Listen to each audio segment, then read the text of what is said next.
Welcome. We are speaking with Dr. Dan Costa, who is recently retired National Program Director for the Air, Climate, and Energy Research Program with the Environmental Protection Agency in the United States. Did I get that right? You did. Okay. Good to be with you, Jane. Thanks for joining us. Dr. Costa, first question. Air quality has improved over the past 40 years in Canada and the United States. How has air quality management changed as pollution levels have decreased and our understanding of air quality and its health impacts have grown? Well, there's been a continuous evolution of air quality management. It's been based around a framework of establishing the criteria that you're going to make your decisions on, coming up with the data that you need to evaluate those criteria. And when you actually go through evaluations as to areas that may or may not be consistent with the standards and the health data that have been established, there's a plan that has to be generated, so-called the state implementation plan. And then when it's implemented, it has to be monitored and feeds back. And it's all based on the science of the health studies, the atmospheric science, the air quality control, monitoring, et cetera. So over time, that basic framework has become tightened, largely because Congress wants accountability. These things are all very expensive and have impacts on how roads are built and that sort of thing, and community development. And they also want to meet these health standards, and the public, and it gets a little bit political, that these things have to be very solid. There needs to be interagency agreement, needs to be state agreement, and as more and more people have involvement and are affected by these things, the process gets more and more involved. So the original national ambient air quality standards that were established in 1971, all 7 of them at the time were established within 5 months from the time of the Clean Air Act. Now, and the Clean Air Act says that every 5 years we're supposed to re-review these, and there's so much process that's involved in ensuring this accountability and review at the public, the private, every level. They take 7 years, 8 years to actually get through, and of course there are political influences on the timing. So there's no question when a decision is made for establishing an air quality standard that it is as solid scientifically as you could possibly imagine. And everyone has had a say in it, plus and minus, whatever the case may be, but they are solid. So when they're challenged, most of the time the challengers lose. In fact, they always lose. And certainly the science has never been a factor in any kind of argument. Good to hear. How does public health fit into air quality management, and how can the links between them be improved? Well, first of all, the air quality management is founded on the public health issue and protecting public health. The Clean Air Act Amendment of 1970 explicitly said, and Congress codified, that decisions on establishing the standard cannot include cost elements. You can't say, how much is it going to cost to do this? What's the impact on?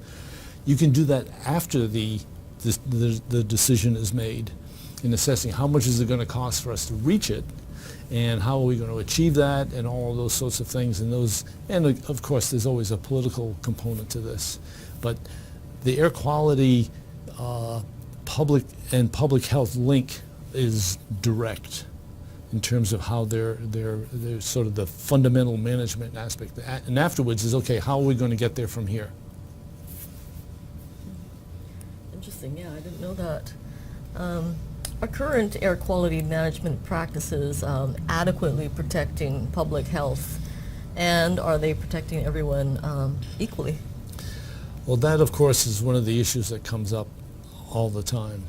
Again, the Clean Air Act amendments of 1970 talked about this health being the only driver for making the decision. As part of that public health is that the considerations for the assessment have to include so-called sensitive or at-risk groups, oftentimes asthmatics, kids, the elderly, that sort of thing.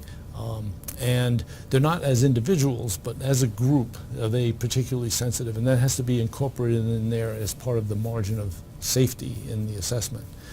That being said, there's been no threshold determined when it comes to any of these air pollution health effects. And that's not too surprising in the sense that when you're talking about millions of people, there's always going to be some fraction of that group that's going to be more sensitive, and therefore you'll be able to measure something. The question is, you know, at what point can you draw that line?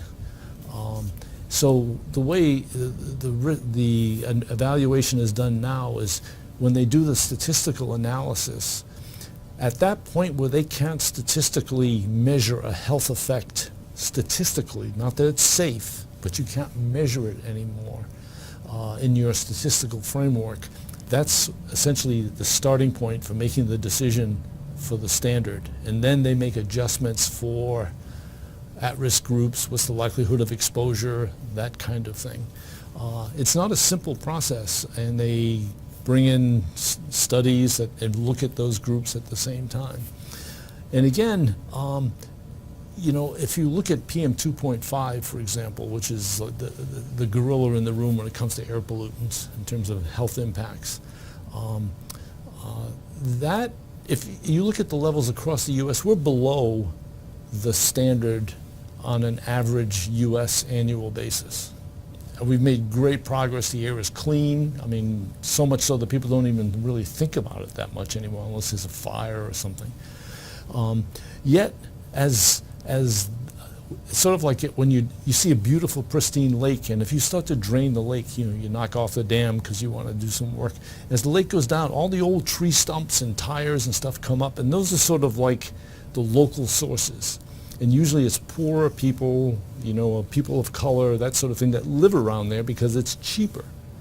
And those people, not only are they sort of at risk to begin with, but they're living near the sources that are still there contributing to their local air pollution that doesn't totally contribute in an ostensible way to the average. And that's sort of where the issue is now. How do we deal with those problems? How do we get to those without increasing the expense that's needed to get there?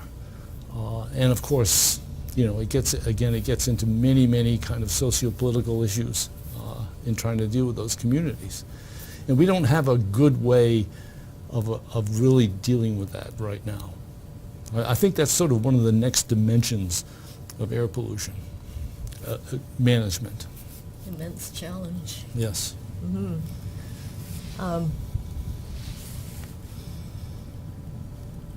How can we address air quality and climate change together at the same time so that there are co-benefits? Yeah, again, that's a great question too. You know, air quality and climate are really two sides of the same coin, right? I mean, one of the reasons, you know, when we established in my old program the air quality and climate, having them together, looking at them separately is like a physiologist, a lung physiologist like myself, studying breathing without involving air or without involving oxygen. You need them connected. Air quality affects climate affects air quality in so many alinear ways. So the question is how are we going to actually make progress with one and the other? Well, combustion is a big player in air quality.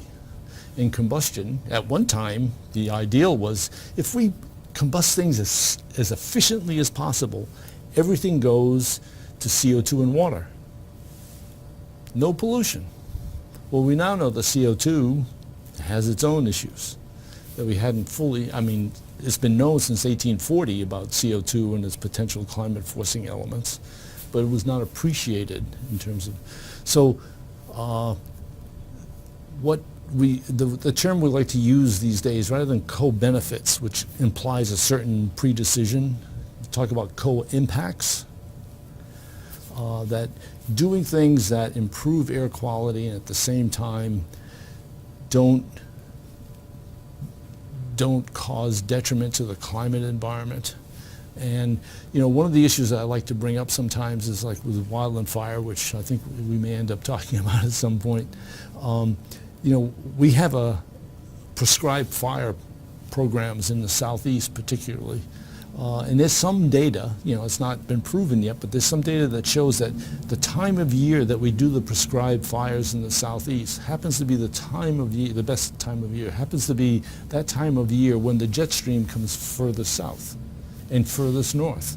So the carbon associated with fire, while we're trying to control wildfire and air quality, we're sending more carbon up towards the Arctic, contributing to climate change. Well, we need to know that, so we can make some sort of adjustments, whether it's in timing or how we do it, or whatever it is. And our science is so spotty. It's a little bit like trying one of those game shows where you see pieces of the puzzle and you're trying to figure out what the message is. And I don't think anybody knows what the message is.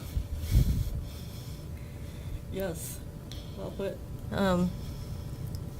What do you think will be the most pressing air quality management issues in the next 10 years, say, and what new tools or approaches do you think will be needed to address these issues? Well, we've been approaching air quality management, as I had mentioned before, it's getting tighter and tighter for accountability purposes, but the basic process has been the same for 48 years now. Are we going, and we've made tremendous progress. So as we get to the next level, these tree stumps in the bottom of the lake, the disadvantaged populations, all those sorts of things, is the same system, raising and lowering the boats in the lake, is that of all of them changing at the same time. That assumption really isn't true. So how do we approach that? Well, it's interesting if you read the Clean Air Act, if you get that bored to read the Clean Air Act, it mentions public health in there 64 times. And we've always interpreted public health as health. We do health research, we identify health, dose response curves, etc. But public health is really a somewhat different beast from the perspective of public health. Is how do we look at the bigger picture, which is much more complex, has many factors. And when we start talking about the public, we need to bring in social science, because people make decisions based on whatever they think and feel and the information. So when we try to get to the lower end of the dose response curve, when we try to deal with populations who don't trust the system or have different behaviors, how are they going to respond and affect? How are we going to be able to make these things connect unless we understand the social science element? So I think the next dimension of air pollution health science is going to be, how do we merge what we know, what we can do in a cooperative, egalitarian kind of fashion with people who are affected, sort of like citizen science, right? So that they trust us to give us what we need, and they trust us to ask our help and accept our help in a constructive way. So, and based on that, we will give people information that they can make some decisions that will give them that advantage that they may not get just by, I'm from EPA, here's a standard, I'm going to make you healthy. All right, fascinating. Okay. Thank you very much, Dr. Costa. We're out of time. Okay. But we really appreciate you making the time to speak with us today. It was great fun. Thank you.